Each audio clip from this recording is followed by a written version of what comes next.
Hello everyone, నేను doctor Nishant Reddy, neuro physician, gem care community hospitals, Kurnool. ఈ వీడియోలో మనం బ్రెయిన్ స్ట్రోక్ రాకుండా ఉండాలి అంటే ఏం జాగ్రత్తలు తీసుకోవాలో చెప్తాను. ముందుగా స్మోకింగ్, ఆల్కహాల్ ఎవరికైతే హ్యాబిట్స్ ఉంటాయో అవి కంప్లీట్గా స్టాప్ చేసుకోవాలి.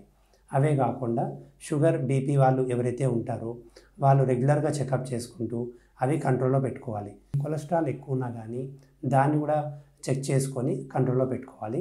డైట్లోకి వచ్చేస్తే ఆయిల్ ఫుడ్స్ తక్కువ తింటూ రెగ్యులర్గా ఎక్సర్సైజ్ చేస్తూ 30 to 40 minutes వాకింగ్ కావచ్చు, స్విమ్మింగ్ కావచ్చు, సైక్లింగ్ కావచ్చు, ఏదైనా కానీ ఎక్సర్సైజ్ చేసుకుంటూ 8 hours స్లీప్ ఉంటూ ఆలోచనలు తక్కువ పెట్టుకొని, ఒకవేళ రక్తం పలచబడే మాత్రలు ఏదైనా హార్ట్ కోసం కానీ లేదా వేరే కండిషన్ కోసం కానీ మీరు వాడుతున్నట్టయితే అది రెగ్యులర్గా వాడుకుంటూ ఉంటే చాలా మటుకు శాతం వచ్చే అవకాశం తక్కువ ఉంటుంది. Thank you.